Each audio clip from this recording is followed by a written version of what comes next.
Welcome everyone to the first episode of Heads of Marketing. I'm Yair, and today I have a very special first guest. Rishon Talkar actually is a friend of mine. We've been childhood friends. We grew up together. At some point, he moved to the US and then to Canada, but we kept being friends all along the way. How are you? I'm doing great. Thank you so much. Appreciate the opportunity. First guest, so let's set a good precedence. Yeah, that's the pilot podcast episode. And today I wanted to talk with you about something that I noticed that you have a lot of experience, and that's the world of AI and video creation. You have a consulting agency that help businesses with their marketing, and you started sending me and some friends some videos that you do for your clients, and I noticed that they are probably the best I have ever seen so far. You know, we are in about to end 2025, and the level is pretty good comparing to other videos that I've seen. And I said that I want to talk with you today about the world of AI and video creation. The first question is, how did you started doing videos? What made you realize that this is a good opportunity? Wow, it's a great question. Videos specifically, I noticed there's a gap in the market. But really, let's go a step back before we even go into videos. Let's talk about AI as a whole, right? So Yeah. actually, you probably don't know this, but it's actually you and Yon who introduced me to ChatGPT. You had a podcast. Yeah. And I knew something's going on. I knew OpenAI was a thing. I didn't bother. And the first thing I did with it when I logged in and I made an account, a free account, was I started making tons of content for websites, words and copywriting, things like that. I realized, wow, I always had a bottleneck with writing. I think I'm a good writer, but to write, you have to sit down and be in a mindset and think and focus. And I never was able to really, when you're juggling multiple things, kids, family, work, whatever, it's really hard to sit down and just write, right? And AI just took care of that. Now, the quality of it was okay, it was mediocre, it was decent, but then everybody started using it and everybody had the same quality of copy. And that was ChatGPT 3, 3.5. It was mediocre and it started getting better. And you'd see that all over the internet, blog posts and ad copy and everything was just AI based. You could tell it used words like, elevating and these M dashes and very obvious giveaways that this in is the written. world of marketing, navigating. Exactly. Navigating, elevating, all these cliche words that, you probably use, once in every 100,000 words, but then every 4 times in a blog post, it would be like elevating your content. Yeah. So I thought it was I thought it was good, but it wasn't good enough. I thought it was good enough to be edited by a person, right? And it got smarter. That was 2 years ago. It was very good at doing certain things, getting things that I was maybe too busy for, or maybe needed somebody to review my ideas or give me ideas that I may have not considered, angles, right? It did an excellent job at that. And then it got smarter. ChatGPT 4 got released. It was much better, much smarter. And other AI models got released. And what really happened was that I decided to grow my marketing company, my consulting company. I decided to hire more people because I realized that I can likely sell more faster and I can handle more capacity because now I can leverage all these blockers with AI, right? And the first hire I made was, it's myself and my partner, my cousin. And the first hire we made together was a designer. We hired a great designer who doesn't like AI, actually. And he feels, and I agree with him. What's that? You mean a graphic designer? A graphic designer, exactly.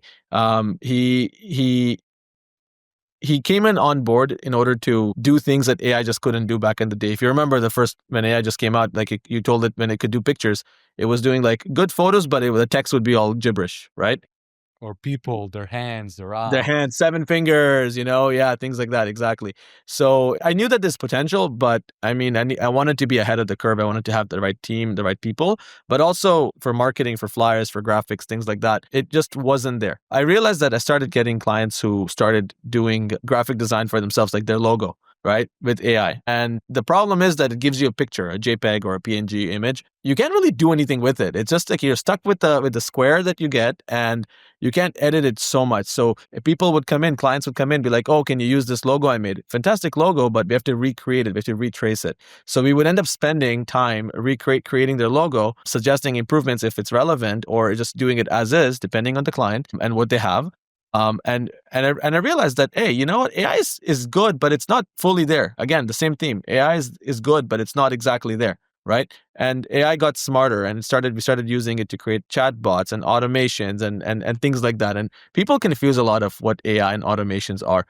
Basically, it's a very simple system of triggers. Something happens and an action. Something happens when something happens, right? So if this happens, then that happens in return. It's very simple. It's very basic lever system. So we started getting more involved in it, and we didn't really use AI like the other people used AI. And I would have all of his friends coming in. Our core business is making websites. And we would have friends or customers' friends sometimes come in and say, hey, we can do this with AI in 20 minutes. Why is it taking you a week or a month, depending on the project? And sometimes they would come up with very, very pretty things. But then once you look at it, once you start going through it and actually deep diving into the produce, right, you realize that there's a lot of holes in it. You realize that it's not fully thought of. It's just good enough, but it's not great. Yeah, it's 99% red. 99, I'd say even 90%, right? Like we had this client who had this very successful investment banker who took time off work to mess around with AI. Come and he gave us feedback on how to use AI for our business for this client, and it was actually very interesting because I learned a lot from it. But what I learned is that people don't notice the gaps, but then that one person is going to notice the gap, and the whole thing falls apart, right? And I personally don't believe that when you put something out, it's got to be foolproof. You can't have holes or scratches or an opportunity for somebody to call you out. And we just kind of continued. So we kept using AI to a degree, but then we used to kind of like perfect it with human touch, right? And when it comes to graphics, it's kind of just the way you have to do it, because you cannot use AI to create vector images and things like that. So a lot of the more technical things, AI can give you the idea, but then a person has to sit behind the computer and redo that idea as if they're doing it from scratch, which saves a lot of time because a lot of the creative effort goes away, right? Actually, I read an interesting article a long time ago about how people, because we use GPS when we drive, we're now forgetting how to remember directions. Our brains are rewired because we use GPS everywhere. Phone numbers. And phone numbers, like, I mean, I think I remember like 6 phone numbers, and that's pretty much it. And that's because there's like 4 zeros in it, Yeah, and it's the exact opposite of the research they did about the taxi drivers in London, that their brains is relatively bigger than anyone else's because they need to remember all the addresses. I wonder I remember your phone number, Raviv, from elementary school. Do you want to test me? Can I say it? Not now. People will know the number. No, oh, okay. All right. But I do remember it. No, but it's my parents' number. It's your parents' number. Yeah, I don't know if it's connected. I don't know. Let's not try. Let's not try. Okay, I'll text you after because I do remember that number. Funny enough, it's a good number. It's a good catchy number. It's a good number. Yeah, it starts with 885. Yeah, that's true. But yeah, I do remember some numbers. But that's because, I mean, back then we used to dial each other, right? And we build that muscle memory. And now with driving, you just plug it into your Waze or Google or Apple Maps, and you just get there and you just drive, and you don't use the brain anymore. And I'm worried I'm worried. I'm pretty sure that at this point now, with AI being so integrated in society, especially kids, they're not going to use their brains to do things. They're just going to have it in front of them. And I mean, I don't know if it's going to be good or bad, but it's definitely interesting as to what that's going to do to us, right? So back to the, where we are and how we ended up doing what we're doing with videos and AI. We kept finding ourselves in situations where AI was good, but getting there, but not exactly. And that's kind of a common theme. Then one day VO3 dropped, and it was pretty impressive at what they had. And it was like, wow, Google just killed ChatGPT. And it was cool. And I started seeing a lot of ads. I didn't buy it yet. I just saw ads and I saw people posting things. And the big thing is that I saw influencers and sponsored videos. And once the algorithm thinks they know who you are, they start giving you so much of it. So I just started seeing all these potential influencers just consistently just saying, oh, I did this video in one prompt. And somebody else says the same thing. I did this one video with one prompt. And sometimes I click on it and I engage with whatever they're promoting or whatever software they're using to see if it's something I can use. And I realized that a lot of people are just saying that it's just one prompt. It really, really, really, really is not. It's much more than that. Oh, yeah. Oh, 100%. So as we grew, we hired more people. I hired one of my employees. His name is Frankie.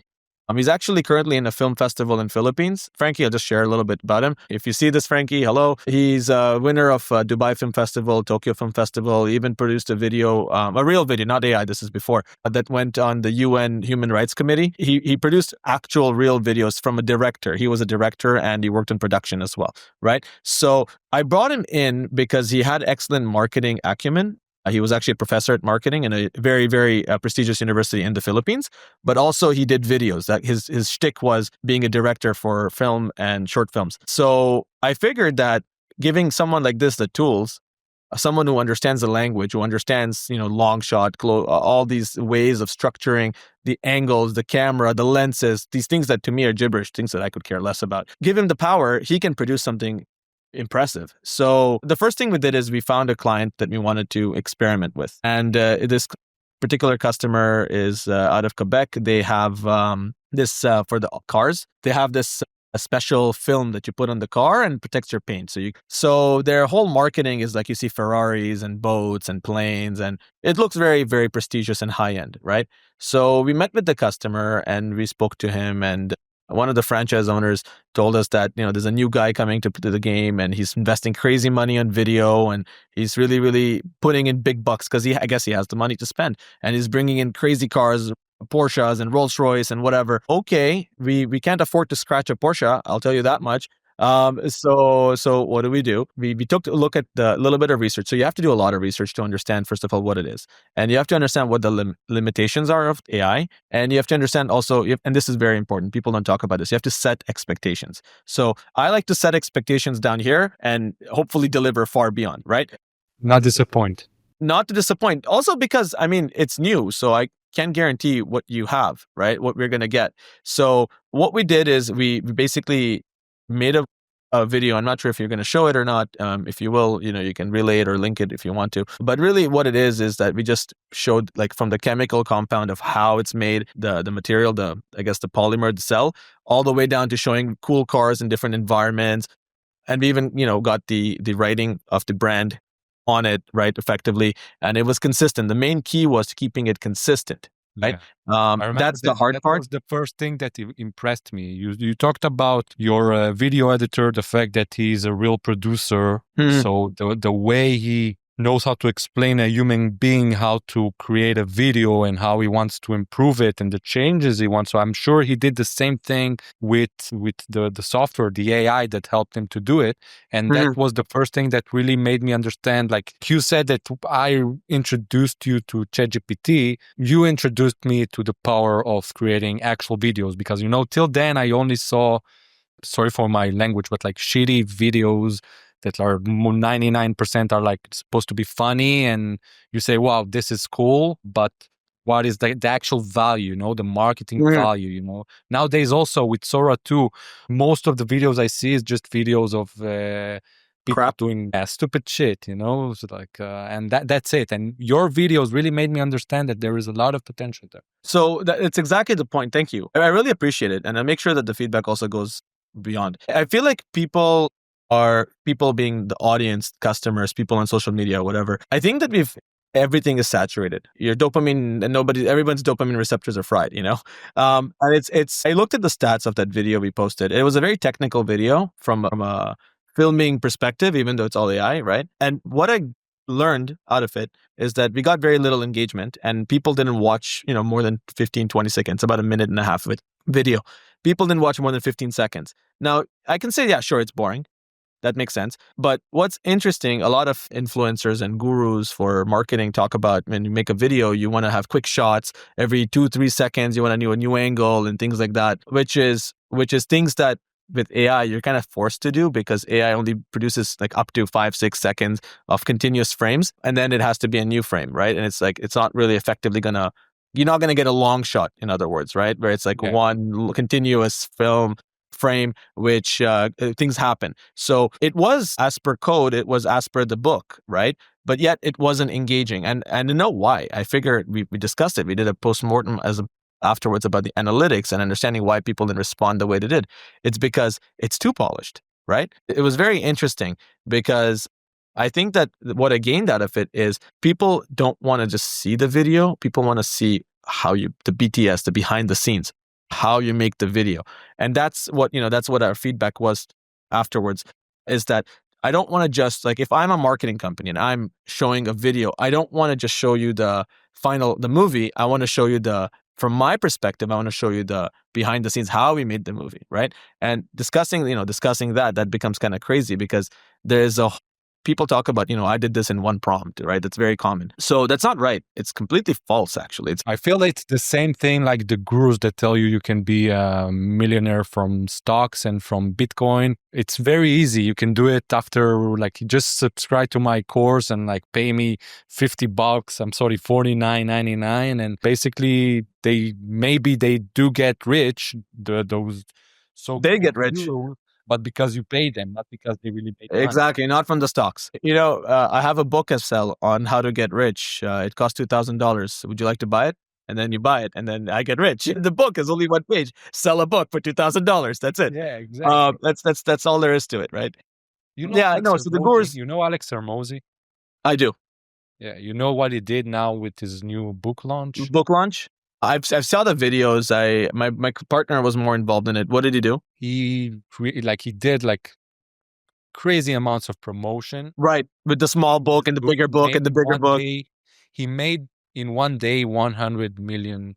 Right, he broke a record, right? And the thing is that he sold the books. I don't know. I don't remember the prices of the books, but it was very expensive. It wasn't like a $20 or $30 book. It was a really expensive, like, I think, correct me if I'm wrong. If I'm wrong, someone let me know. But like around more than $1,000 for sure for a book. How much value can one book bring you that you like, You're going to drop that money. Yeah, it's like it was, I want to read it, but I'm not going to pay that amount. You can go 50-50. Yeah, and someone will probably already upload it to PDF. Yeah, it's probably available. Yeah. But one day maybe it will be cheaper and I will be able to do the investment. Just ask AI. Tell me about this book. Give me the cliff notes. That's the funny thing, is that everything is there, but also nothing is there, because it's up to you to figure out what it is, and it's up to you to also confirm the information, to data validation. Because I find that people, AI writes things. It doesn't know. It doesn't know who you are, what you do. But when you're consuming the content, it's like it could completely hallucinate and make up stuff. And I mean, if you're reading a book, you don't know if it's fake or not, right? So that's another thing that people need to cross compare. So one of the things that I've started doing, I've hired someone recently to do some research for my clients, and I asked him about how he does his research, and I asked him questions about what goes on behind the scenes, and he told me I'd do research in 20 minutes. And I said, okay. And what do you do? I use Grok. I'm like, okay. And what else? I use Perplexity, I think he said. And I asked him, let me ask you a question. Do you ever cross compare what your actual AI model is saying to you and checking it online, like actually checking it with with like a book, or with like, I don't know, Wikipedia, something legit. Yeah, like a legit, even Wikipedia I'll take, at this point. Yeah. And the reality is people don't do enough. They just take it, it's a Bible. That's it. It's AI said. And you see professionals doing that. And that's like lawyers and legit real people. Yeah. And it's like, that's scary. And that's the over-reliance that we have on AI, right? I personally am very scared of it. What we actually did based on that is we started developing a better way of prompting AI. And that is JSON prompting. So you may have heard of it. Maybe not. Yeah. But for the viewers, JSON prompting essentially is a way that it's a programming language. So you basically create a script and you communicate with the AI in the language that the AI understands best. The AI doesn't understand English. It doesn't understand Hebrew or German or anything. But it does understand if I make definitions, right? So if I define, make me a character and he's wearing a black t-shirt and he has a short beard and he has a frame with an astronaut behind him, it would mean one thing. But if I start defining every single item, it would fully understand the scene much better, and it would have less room to make mistakes and assume the gaps, right? Yeah. And that's the important thing. So that's how we were able to actually keep things consistent. Because And by the way, a good tip is that I heard about JSON scripts a few weeks ago, and basically what I started doing is I write what I want in my own words, and then I tell ChatGPT, help me write it in a JSON script, and it does a good job. I'll take it one level forward. You can actually create in ChatGPT or Gemini, you can actually create, like in Gemini, it's called a gem. In ChatGPT, it's called, I don't even know what they call it. I just use it. But you have your channels, I guess it's called. And in that section, you can dedicate it to a particular topic. So in that section, I've created a section where it basically creates and asks me questions. So it creates the JSON script based on my primary input, but then I typically do things in a rushed way, or I'm busy, or I'm trying to get this done. So it will just force me and ask me questions. So in the programming, in the actual instructions, it actually keeps asking me more questions. The purpose, why am I doing this? Where is this going to be used? So it's not just the script itself, but it's also then it gives it like additional background information to make the context a little bit better, right? And the more you kind of dig down and go deeper, the better the output. But you have to be very, very careful. You have to make sure that you're actually reading and going through it, because if you have one mistake, then the whole output is garbage, and you're going to pay for it with tokens and time, right? Yeah. So let me ask you a question. That video you saw with the cars, how long do you think we worked on it? Because I know you and because I saw the level, I think it took you a few days, I assume. It took us 6 hours. Really? 6 hours. Now, keep in mind, the guy is kind of a pro. He came up with, he calls it secret sauce, like our company's secret sauce. Now, it basically has all of our information in like how the AI model needs to work with us and how it needs to basically not just accept everything we say, but work with us. And that includes also the post-production stuff, right? So it created all the scenes and then he stitched it all together. Now he spent 6 hours. So when I'm looking at it, I'm like, okay, this is a crazy video. It's, it has all these special effects and it's branded and whatever. It cost me 6 hours of employee time, right? My problem is when I go and I give it to a client, how do I know how much to charge him for that video? Because I don't know if he understands that it took us 6 hours. I don't think, and if it's something simpler, it could maybe take 3 hours, 4 hours, right? But it's a minute and a half. A minute and a half of video is quite long. People don't understand that because they're used to watching stuff online. But a minute and a half of AI video is a lot of tokens. It's the time and it's the post-editing, post-processing and editing, and making it actually stitching it together, right? And I know that he works fast. I know he's a professional, so he works fast. If anybody else had to do it, it would probably take them maybe double the time. But the point is, from storyboarding to actually having like a file that you can play on your computer, 6 hours. So my dilemma is now, how do I charge for this? How do I charge them? I charge them for one. Well, now that I've fed it all this information for this brand, it really makes sense for me to make you 5 more videos because it already has enough information. It already knows what's important, what's consistent. It will be easier to do the second, the third, and the fourth after you did the first.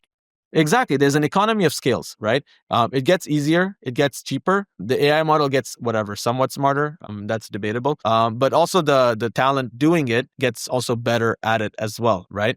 And that's kind of the goal, right? But now you kind of look at a video and you're saying, oh, wow, do you really expect me to pay $1,000 for a minute video, which took you whatever, which you did in AI? They don't value the effort and the behind the scenes that went into it, right? So now I find something very interesting.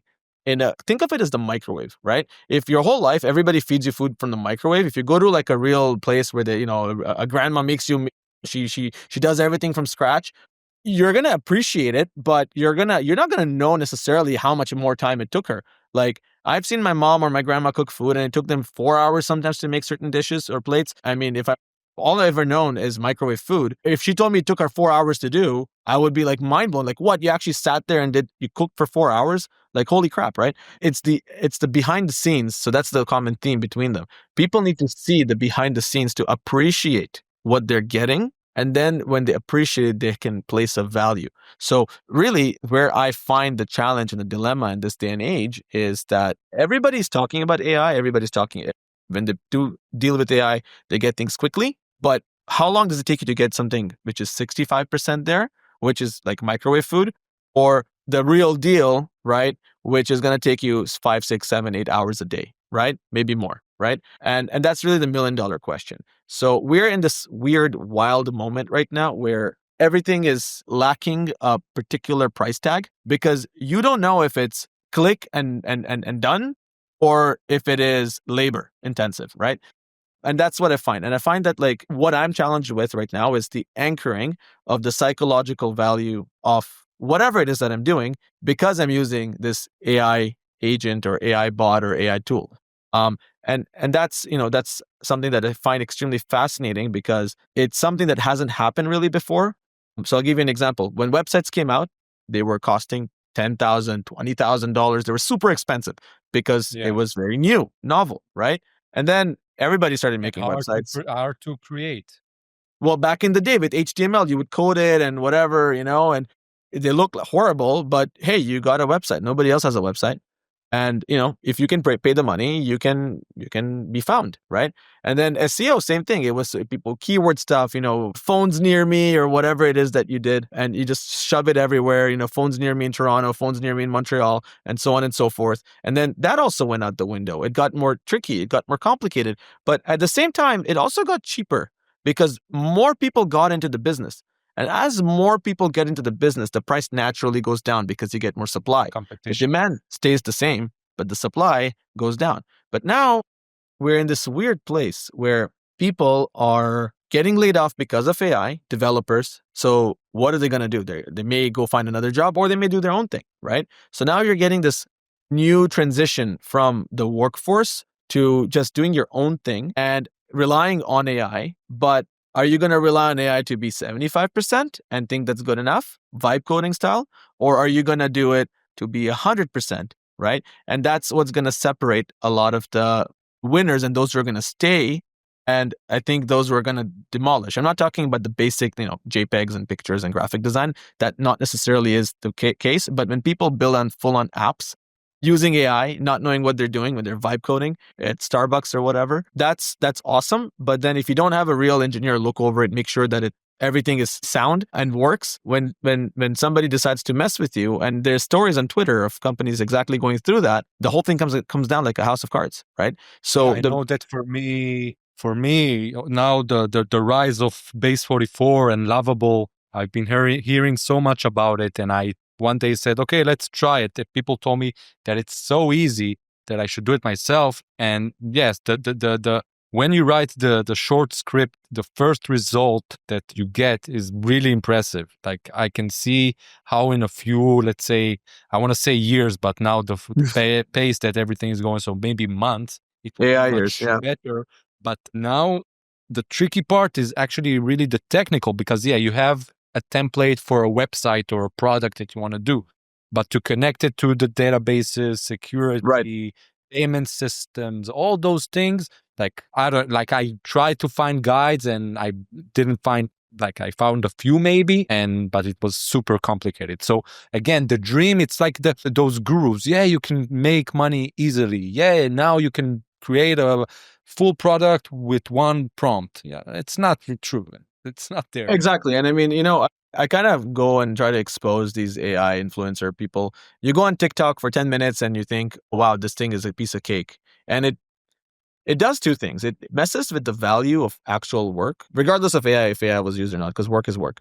And if you can do it smarter, even better, right? But I find that it gets you like back in the day, we used to play video games, and we used to get like a CD with a demo game, and it was just a basic demo version. I remember I had FIFA, I got FIFA demo, and I got just two teams, and that's all you can do. You can just play these two teams and in the one match mode, and that's it.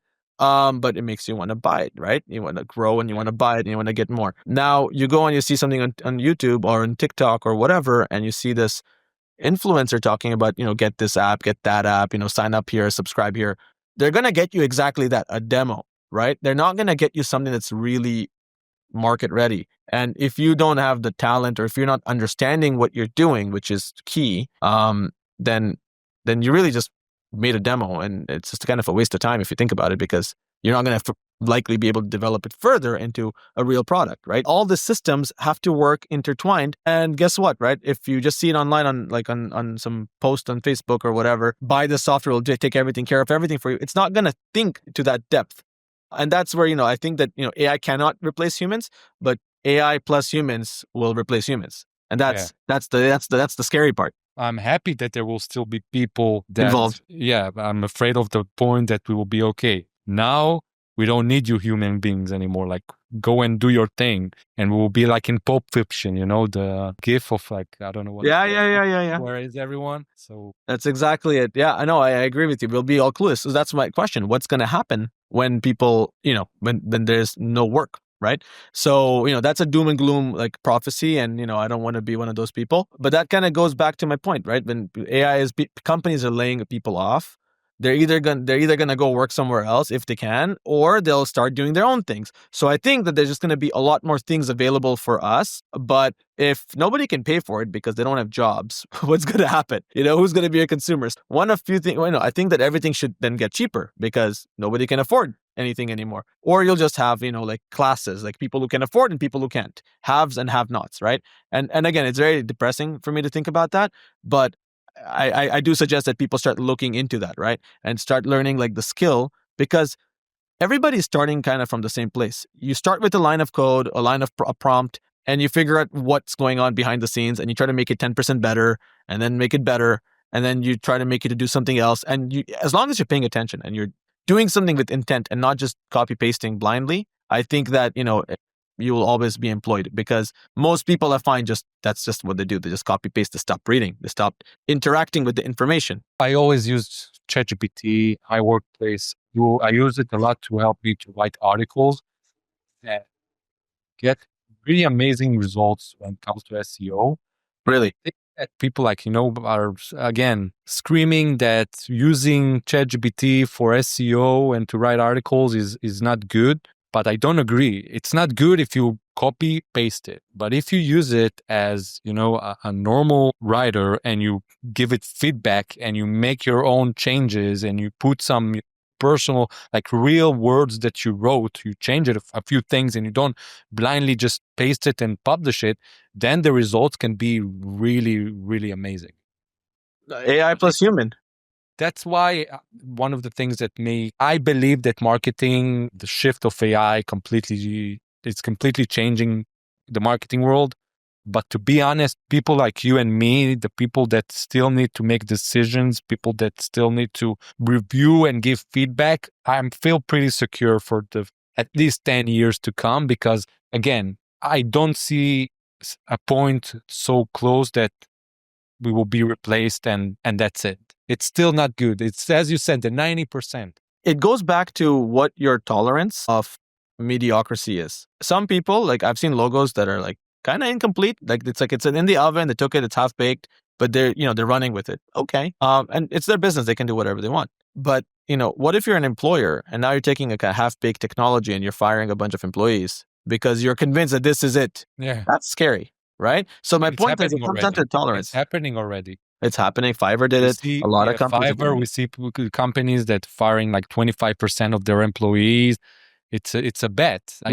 Yeah, it happens. And it's going to happen because you come up with, and you realize how much bloat you have in this environment, and you realize how much of the stuff can be automated and how much of the daily tasks or company quarterly goals can be done quicker with AI, and for sure. But, it's interesting. I wrote an article about 2 years ago for my dad. My dad makes suits and shirts and things like that. And you ever watched the movie with Keanu Reeves? Which one? What's it called? Not The Matrix. The other one with the guns.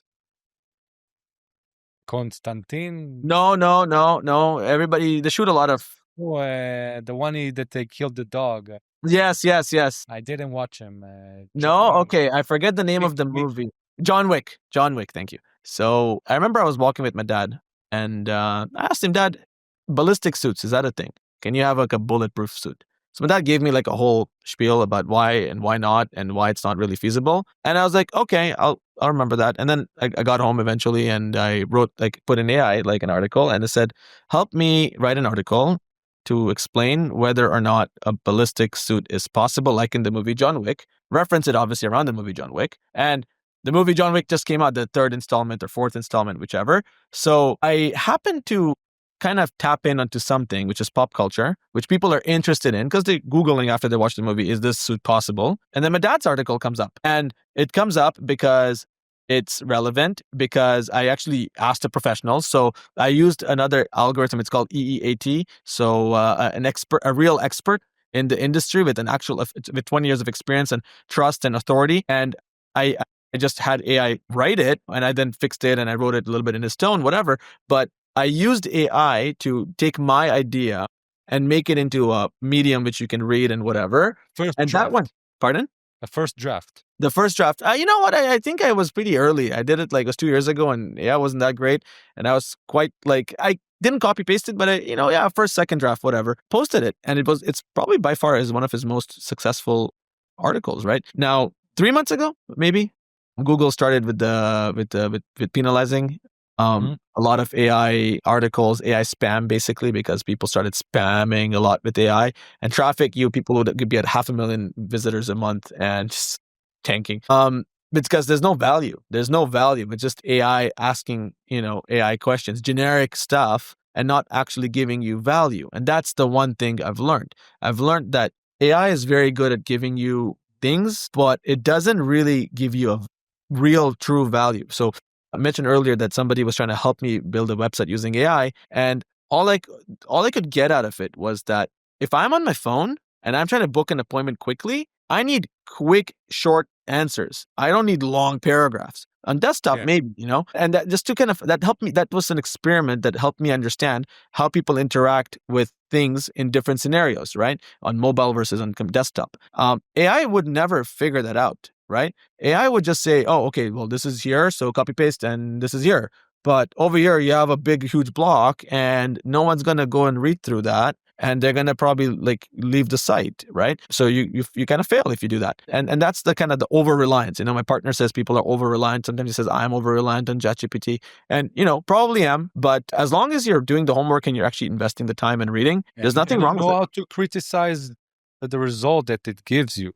For me, again, I wrote articles for the company I work for, and my method and my, let's say, the way I work when it comes to marketing is always bring value. Right. Like that's also what I told you before we started recording this podcast. I told you, don't try to over advertise yourself. Like you're going to do it by giving value. And I really believe in that. And also when you write articles, you don't need to think about promoting yourself. You don't need to think about the nonsense. How can you make the shortest piece of content, whether it's a blog article, whether it's a video, whether it's I don't know what, and bring the value that you want to bring, to make sure that they understand. And that made also in YouTube videos that we create, it brings a lot of good results.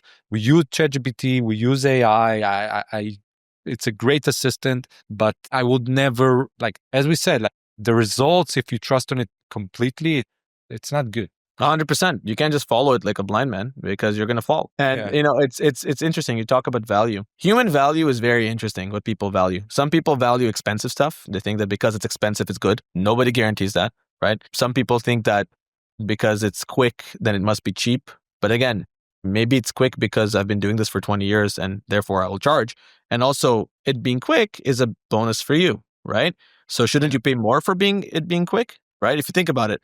But people perceive that differently.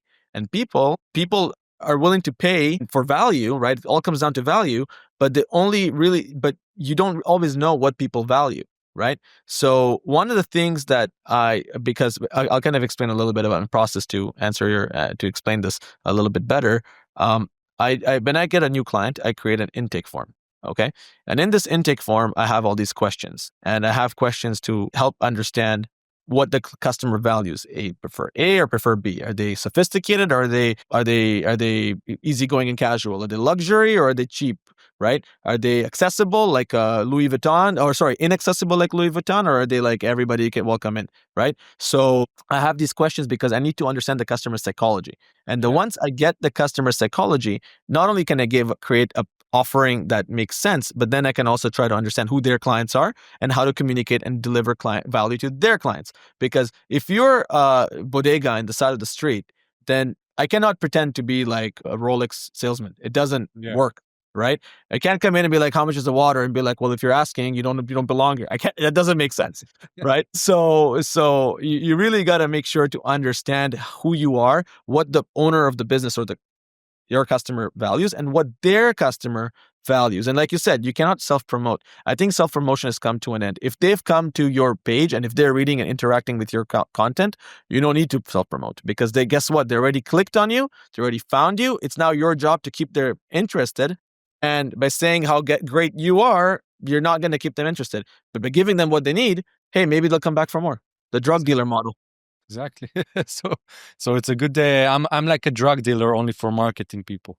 There you go. What do you think about, like, we are at the point that, we've been playing with AI for 3 years almost, I think, but it's still new. Like, we see new things all the time. Like you said, the VO3 killed ChatGPT, so now Sora 2 killed VO3. Yeah, exactly. It's like a game, and like Ping every pong. day yeah. And what do you think about the regulations? Because in the end, when you create videos, when you create things like that, it can be really scary. I talked with a friend and about the implications of, like a politician, that someone creates a fake video of him, but like he can't really prove that it's fake. And by the time he manages to publish like a notice that it's not him, the damage was already done. Or even something more personal. You have a daughter and someone in school is trying to, like, bully her, and he creates like a fake personal video of her. Those things are really scary. And to be honest, the question of how can you regulate it, I have no idea how to do it. And if someone will have the answer to it, he will be able to make a lot of money. A lot of. So that's a very good question. It's an interesting, deep topic. My dad actually has a friend who that's what he does. He works for Google and he goes around the world and he meets with governments and talks about regulation of AI. The problem is that there's no morality. There's no universal morality. Like just recently, I think like maybe a month ago or two, Elon Musk said that he removed all filters or censorships from Grok. Yeah. So now you have all the creeps and pervs going to a platform because they don't have censors, so they can do whatever they want using that platform. Yeah. Is somebody monitoring it? Is somebody really monitoring it? Like in Wikipedia, when you want to make an edit, it goes through a committee of some sort. A bunch of people have to accept, and then the change goes through, or if you're like a member with enough karma or something like that, right? But with AI, I just make stuff, and now I get to keep a local copy, and it's saved on the server. But because I already have the local copy, now I can put that on Telegram or WhatsApp, and I can start doing damage with it if I wanted to, right? And that's the problem. The problem is that you can buy or receive the goods, the product, the end product, and start doing whatever you want with it before anybody stops you. And I suppose you always have plausible deniability. Like, I mean, really, I can go to the bathroom, somebody can come in, use my computer, do something undecent with my computer, and then I'll be on the hook, but I can always say, I went to the bathroom. I don't know who did this. Like, I mean, really, like, I mean, it causes this whole issue of how do you know who's doing it? So I feel like I've seen some examples already is that now whenever you create commercial material for like commercials or ads or videos like that, they make you check a box which has some legal jargon, which is great. So maybe it means that everything is original or whatever, right? That's amazing. But when it comes to personal, so when ChatGPT released a photo mode, I loved it. I took pictures of my kids and myself, and I was playing with it. And my wife hated it. She's like, "No, I don't want you to do it. I don't want you to put our kids, on the internet. And I don't care if it's on ChatGPT. It's not going anywhere. You're just not doing it." And I tried negotiating, and I realized I probably shouldn't just stop. And I did. And I realized that, like, at the end of the day, it's going in to feed the ChatGPT. And it could be, if somebody in China can be using it, or DeepSeek or whatever, and they can be using images that I have uploaded without them knowing that it has anything to do with me. So now pictures of my kid could be coming up in somewhere else because it's now fed into ChatGPT. And that's the real problem. The real problem is that you can't regulate it. So they need to make rules. I'm sure they have, like, I guess cryptography is going to be a big deal, where everything is going to be like, like facial recognition, and these technologies will come into play where they will have to be able to scan it and stop it if it is, a certain level of match. But these are way beyond my pay grade. Yeah, notice patterns that like it's going to be like exactly like cyber, like it's a competition every time. The attacker invent something new, and then Right. the protector is inventing something new. It's always Keeping up with each other. But that's Yeah. the thing, right? Like, at what point does it become, we go back to square one and we say, yeah, this technology, we're better off without it. Write your own content. You know what I mean? I don't think it will happen because No. in the end, Pandora's box is open. the competition between the countries is so insane. Like, I will ask you, if you had an option to press a button now that will make AI and ChatGPT and everything disappear for everyone, and like not even like people will not know that it existed, would you Right. push it? Delete it from everybody's brain. Would you like do the it? Men in Black pen. Yeah, exactly. Would you do it? No, I wouldn't do it. I wouldn't do it because I do think that it's a net positive. I do think that it is good. I do think that it is going to advance humanity in many ways. I do think also that humanity is Darwinian in a sense. We have to compete. Survival of the fittest is a thing. I am afraid of government. I am afraid of government involvement. Now, take it to the level of AI where we're training it for now for free. You know CAPTCHA? CAPTCHA was invented to train AI to read words. Yeah. Right? All these technologies we're currently giving it information. We're giving it thumbs up or thumbs down if the content is bad or good. And we're training it to create something big, but then somebody else, all the data goes somewhere and somebody's doing something with it, right? People who get paid a lot of money do something smarter with it and to sell it to very, very big clients like the government or like other companies, right? Like BlackRock or whatever.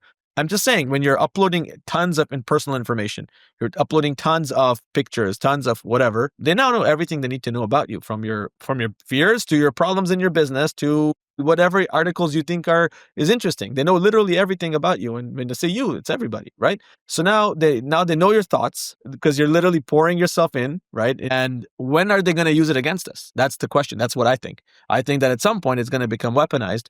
I'll tell you, a big anxiety I had is when they launched ChatGPT, it was free for everybody. And I thought, oh my God, when this is going to get like released for money, it's going to cost like thousands of dollars. And I don't know if you remember, but they asked, OpenAI asked people, how much are you willing to pay for this? I put a figure, I think I put $200 a month. And my fear was that it's going to be taken away from me. And I was so hooked on it. I was so hooked on it to make me better that I was so afraid and I was willing to pay big bucks for it, right? Yeah. So no, I don't want it taken away, but do I trust it? I don't know if I trust it. No. I want to come back to the video because Please. there are a few more questions before we end. What platforms do you recommend if a marketer or a business owner wants to try and use it himself, or as a video editor, but extent that he should know how to use it?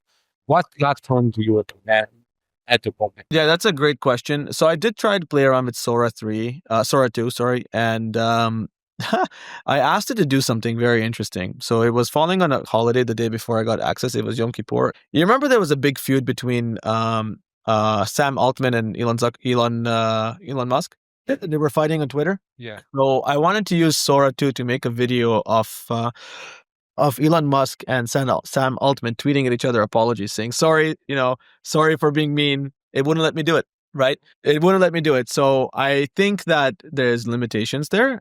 But now in terms of VO3, it was more open to letting me do it. Obviously, because it also does dialogue and things like that, it is a little bit more freer in the limitations. But I use VO3, but the way you use VO3 is actually now, Google has like Google Docs and slides and things like that. They've also launched a Google video editing tool, which is on the cloud, which nobody knows about because they don't make it obvious. What is the name of that platform? So I can check and I can tell you it's within the paid environment. I'll have to probably put it in the comments, to be honest with you, because I need to log in now. And I will have a link in below. Yeah, put a link. I'll give it to you. But they have VO3 is not a particular product. It is a set of tools and capabilities that AI has, so it can do it within Gemini, but it's not to the full extent. And then you have sub tools, which are completely separate out of Gemini. And then you can do the extra and harder video editing stuff in that environment. Okay. So like I mentioned, I'm not the one in my team who makes the videos. I have people who do that for us.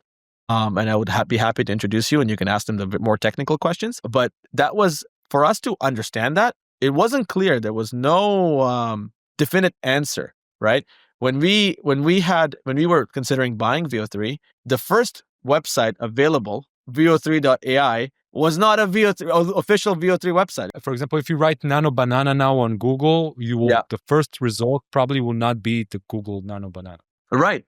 So they out Google in SEO. It's weird. And that's exactly what happened. So I was looking at the product and I was considering buying this fake VO3, which I thank God I didn't, because I went in my Google licenses and I upgraded it from there. But within that, when you have all your available tools, that's where it starts showing you like all these extra AI ultra tools that they call it. And that's where you have them. So it's not on my license. It's one of my agency licenses. That's why I can't just check it right now. But it's a little bit convoluted. They don't simplify the process. They put it behind lock and bar, at least so I feel like it is, because it's not so clear. And the guides are also not very clear either. It's not just like, oh, make me a video of a phone saying, happy birthday. It's not that simple. It definitely requires a lot of work back and forth.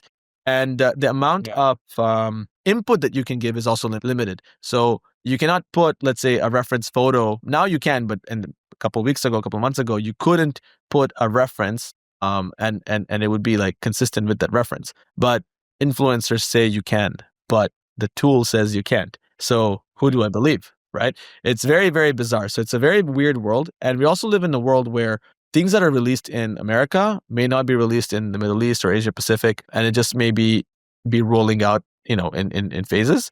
So what you may see online may not be available in your region. Just simple as that, right? And that is another thing which is very, very bizarre. And it could be because it's regulation related. It could be that because they figure out the regulation, they figure out how to limit or nerf it or whatever for their area, and only then it will be available to the public. So that's the story with a lot of these tools, that they're just not available to the fullest capacity everywhere. And then you end up just watching a video and you're thinking, oh, this guy's scamming me, but maybe it's not, right? And it's just another angle at like understanding the same thing. It's just nothing is certain. Nothing is certain. That's the biggest issue that we have. I completely agree.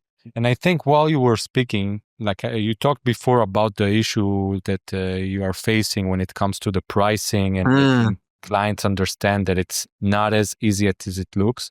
And I think a good way that you can solve that is with tutorials on YouTube. Like, again, bringing value. So if you take your editor and just make him like edit a video and then go through the process of how he actually did the video, you will be able to show that you are a professional. You'll be able to show that it's not easy, and you can even get clients from it. You can get people like watching it, when you see someone and you say, no, it's too hard, I will just pay him and he will do it for me. I think it's a 100% win-win situation.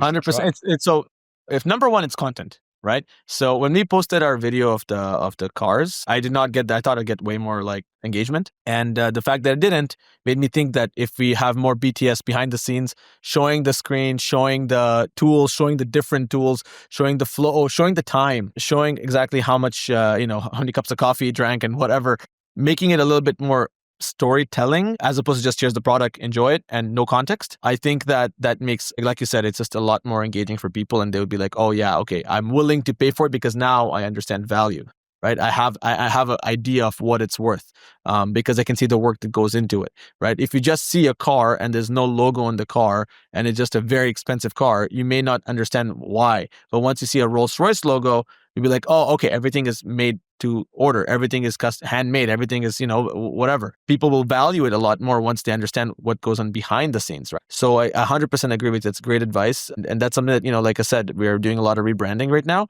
But some of the things we're going to launch is a lot of behind the scenes just to show people a day in the life of. And whenever, you ask a small change for you to understand what goes on behind the small change, right?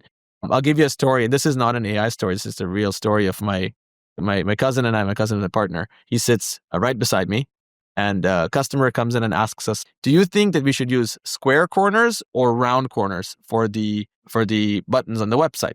And the whole day we're arguing over this. And imagine there's a camera just recording us, arguing all day. And in the end, you kind of just watch us like we're in a car, we're driving somewhere to an appointment, we're just still arguing over why it should be one or the other. And in the end, you realize that we're just arguing over whether it should be a round corner or a square corner. And it's such a small, meaningless decision, but the amount of thinking and brain work and passion, I guess, that goes behind it, AI will never get there. right? And that's kind of where I want to leave things off, because I really want, the viewers to think, what is it that they offer that AI could just never will, right? And that's really it.